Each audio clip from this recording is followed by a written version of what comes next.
Hey, what's up? What's up? What's up? What's up? What's up? Gracious good morning to you, good people. It's your girl KB. You know what I do, and you know why I do it. It's Monday morning.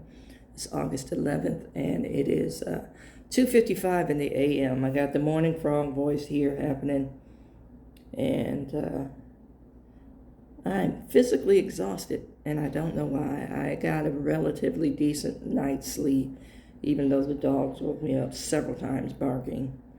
I finally settled in. And I woke up at my normal time, and it's like I looked at the clock, and it's like, I'm just going to lay here and get my last 10 minutes in. 10 turned into 40, but here I am in the office at a relatively decent time. And for me, relatively decent is I work a 12-hour shift, or I try to every day. You know, I get paid for 8, but I try to work a 12 because there's a lot of paperwork in this job. Anywho, this weekend, I was busy, and it seems like I got nothing done. I did manage to lose some glasses in my room somewhere because I was making some t-shirts, and now I got to find the glasses. It's my spare pair. So I know they're in the room unless I grabbed them up with a bunch of waste material and threw them out, but I don't recall doing that because by the time I took off my glasses, I was taking a break, so I gotta search my room because I have a lot of computer stuff, y'all. A ton of computer parts. Let me get into this morning's thoughts. So this morning, in recapping the weekend news, I watched that while I get dressed in the morning, just to have a grasp on things and how I think the day is going to go. And when I got in my car, I had a mental ka-ching thought, or cha-ching, cash register, money out, because I heard my brakes. Now, I heard my brakes once before as I was backing up, and I attributed that to brake dust or salt air because I live near the ocean. So I ignored it. But today when I applied the brakes, I heard something that basically let me know that I may be into getting some rotors too. But that's neither here nor there. I will take care of that. The news this weekend was very interesting. And I started thinking about, when somebody tells your story, how they put a little twist on it. But this may be fit for a second video. So I'm going to hold off on telling that part.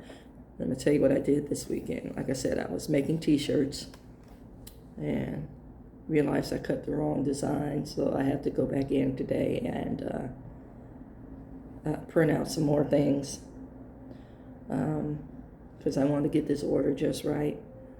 And for those of you who don't know, a lot of times I'll make a huge batch of t-shirts for my clients who have hit milestones in their recovery. And I just let them pick. And that's what I was doing yesterday. I have a bunch of custom orders as well, but I had to get that taken care of because I've been promising and I've been out for a minute. So, gonna finish that up. Managed to lose a pair of glasses in my room in that process because I kept running upstairs to check for a package delivery. And I got that package. I got part of that package. So, thank you, Amazon.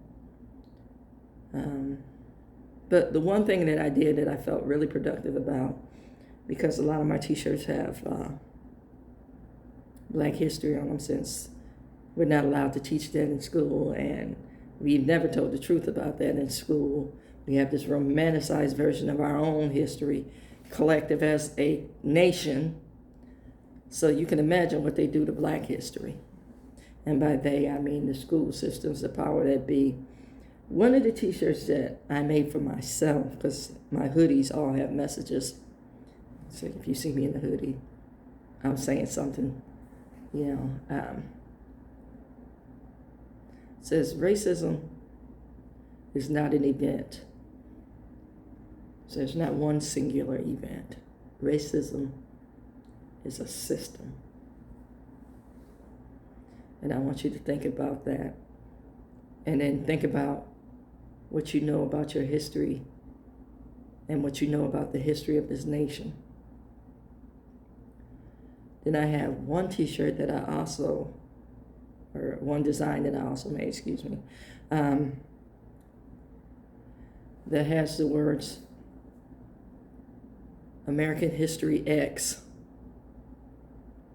in that Germanic font, that font that was used to advertise, that specific party that we can't mention.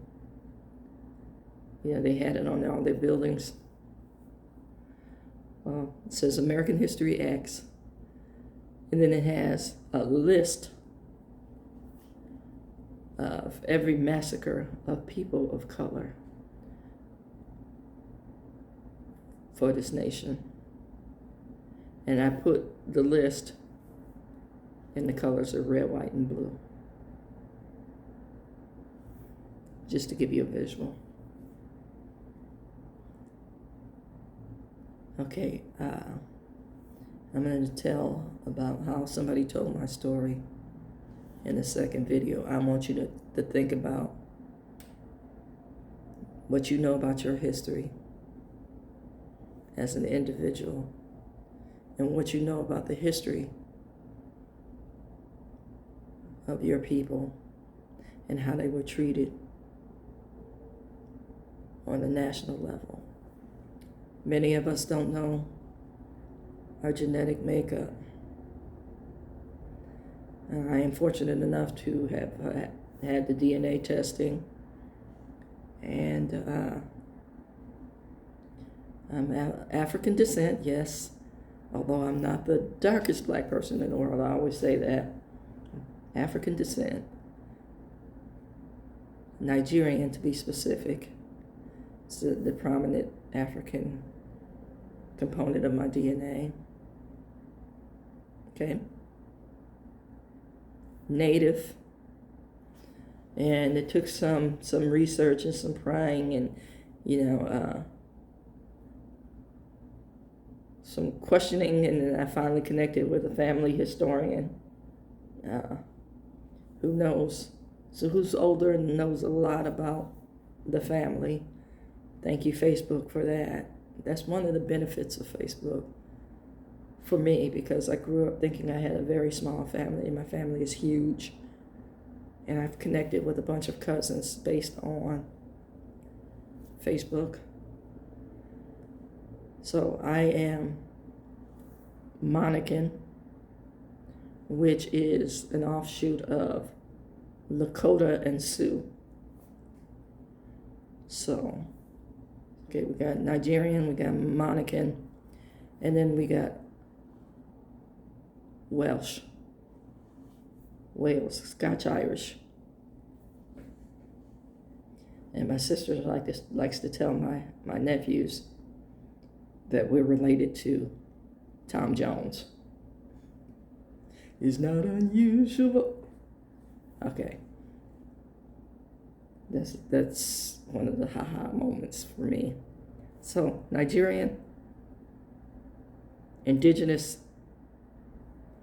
and Scotch-Irish. That's my genetic makeup, and I share that on a consistent basis with folks who want to know just exactly who the heck I am.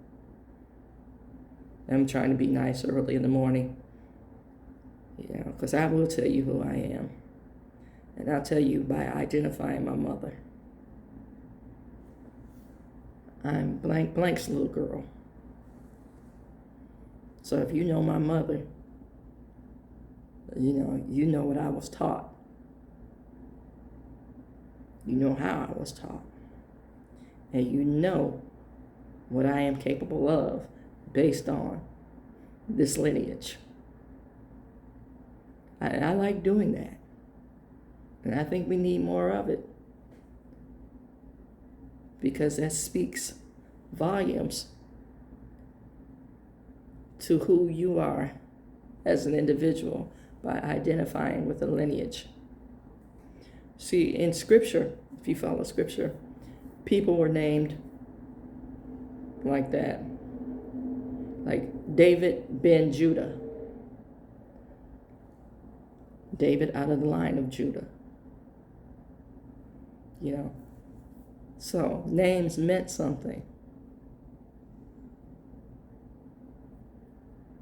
And I'm just going to pose this question like I like to pose from time to time. How you living?